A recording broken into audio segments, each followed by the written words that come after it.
Aïe, Madame Duflot, notre ministre du Logement, est en ligne de mire ce matin dans la presse nationale et notamment dans celle du journal catholique La Croix.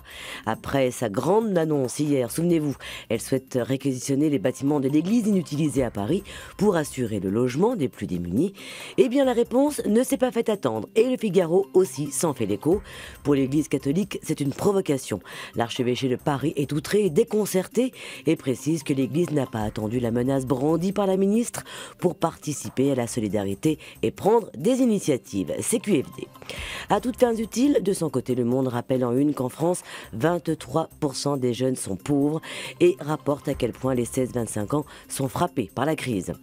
Le gratuit 20 minutes titre ce matin sur le train de la discorde, la fameuse ligne à grande vitesse Lyon-Turin. Si François Hollande et Mario Monti ont donné leur feu vert à ce projet, emmené par les Verts, l'opposition au futur TGV s'intensifie. Et comme le souligne le quotidien, des rails au ring, on y est presque. Libération pour sa part propose ce matin plusieurs reportages exclusifs dans la Syrie dévastée. Libération vous invite dans le quotidien d'une guerre lente et à l'issue encore incertaine qui depuis 20 mois fait plus de 40 000 victimes.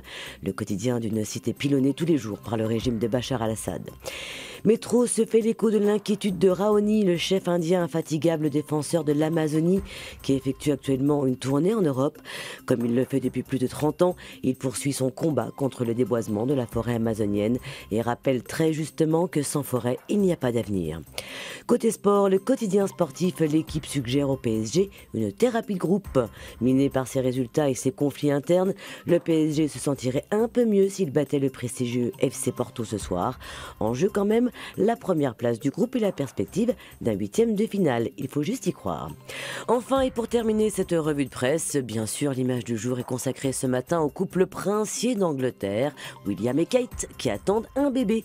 C'est officiel, la nouvelle est tombée hier. Congratulations, nous voilà rassurés. Très belle journée et à demain.